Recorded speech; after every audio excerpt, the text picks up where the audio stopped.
My father was the most selfish man I knew. I told him that to his face on my graduation day. I didn't care who was listening or who saw the tears in his eyes. I only cared about the embarrassment burning in my own chest. 30 minutes later, I walked away without looking back. I walked away from the only man who truly loved me. I watched him shuffle through the crowd of proud, wealthy parents. His head was down, and his tired shoulders were hunched in defeat. He looked like a ghost haunting a celebration he didn't belong to. A man of dirt and grease standing in a world of silk and gold. He was wearing those same battered brown leather shoes.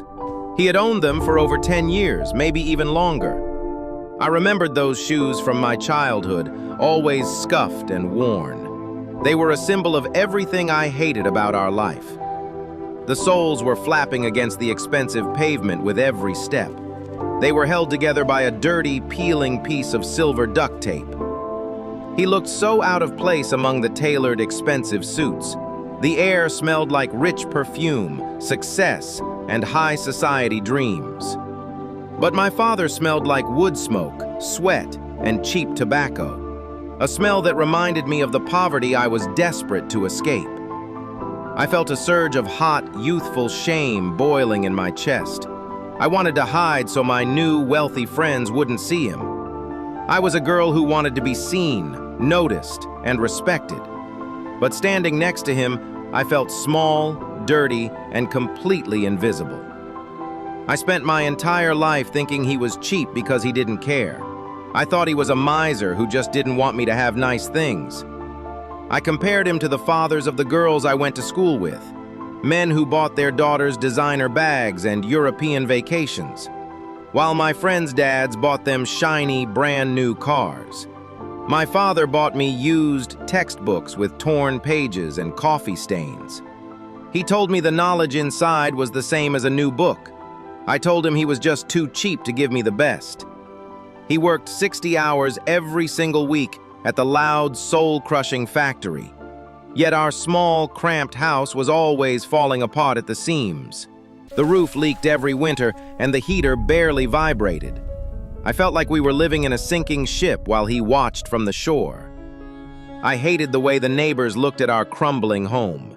They whispered about the peeling paint and his rusted blue truck. I could see the pity in their eyes when they watched him walk to work, a man who worked himself to the bone but had nothing to show for it.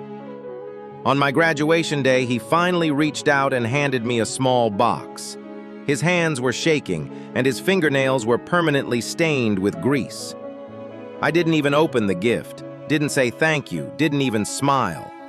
I felt it was just another cheap gesture from a man who had failed me. I looked at the brown butcher paper and the rough twine he used. It looked like trash compared to the gold-ribboned gifts my friends held. I tossed the box onto the dusty, cracked dashboard of his truck. The sound of it hitting the plastic felt like a door closing forever. I told him I was leaving for the city and never coming back. I told him I wanted a life that didn't smell like grease and failure. He didn't argue, didn't scream, and didn't even try to defend himself. He just nodded slowly and watched me drive away into my new life. I moved to the big city and didn't look back for 5 long years. I built a life of glass offices, cold meetings, and expensive shoes. I became the person I always wanted to be, polished and unreachable. I deleted his number and ignored the few letters he sent to my office. I only returned when a nurse called me on a cold Tuesday morning. She said the factory floor had finally claimed his tired, broken life. He died alone in the heat of the machines he spent 40 years serving. No one was there to hold his hand or tell him, "Well done." The old house was smaller and quieter than I remembered it being. It smelled like dust, old wood, and the heavy weight of deep silence. I walked through the rooms where I used to scream at him for more. Rooms that now felt like a museum of a life I never truly understood. I went into the dark garage and saw his rusted blue pickup truck. It was covered in a thick, suffocating layer of gray, stagnant dust. It looked like a tombstone sitting in the middle of the concrete floor. a reminder of the man I had spent my life trying to forget. There, on the cracked and sun-damaged dashboard, sat the small box. The sun had faded the paper and the tape was peeling off. 5 years of heat and cold had made the gift look even more pathetic. But my heart hammered in my chest as I reached through the window. My hands shook with a sudden violent chill as I tore the paper away. I expected to find a cheap department store watch or a plastic ring, something I could throw away to justify the anger I had carried so long, something that would prove he never really understood what I needed. Instead, I found an old blue leather bank book hidden inside. It was filled with hundreds of handwritten pages and thousands of numbers. The leather was cracked and smelled like the old man's work jacket. I opened the first page and saw a date from 22 years ago. The first entry was dated the exact day I was born in that small hospital. It was a deposit for only $10 small, all the money he had left. I kept reading, and the hot tears began to blur my vision in the ink. Every single page told a story of a secret, silent, and brutal sacrifice. $15, skip dinner for 3 nights to save for school. $40, canceled my own doctor visit for daughter's winter coat. I saw entries for sold my fishing gear and overtime shift 24 hours. He hadn't been a cheap man. He had been a man at war with poverty. There were entries for every birthday, every holiday, and every milestone. He had been starving himself and breaking his body so that I could eat.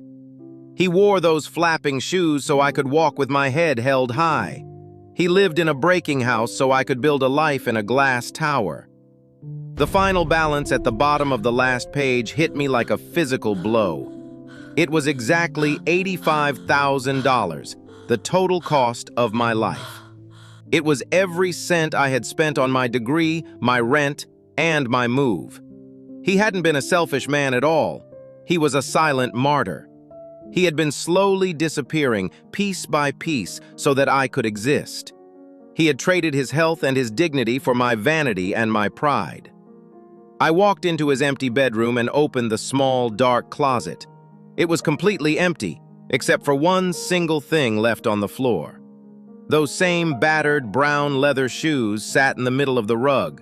The silver duct tape was still there, like a jagged, painful scar. I realized then that those shoes were the most expensive thing in the world. They were the price of a daughter's future and a father's broken soul. I held those cold, heavy shoes to my chest and cried until I was weak. I had finally found the success I craved, but I had lost the only heart that cared. I still check my phone every single night before I go to sleep now. Not for work emails, and not for my wealthy boss in the city. I check it just to make sure I never miss a message or a call again. Because I realized too late that some messages are more important than jobs. I learned the hard truth that true love doesn't always wear a tailored suit. Sometimes it wears duct tape, smells like grease, and works until it dies. I traded a king for a kingdom made of glass, and now I live in the cold. Don't wait until the closet is empty to realize who was filling your world.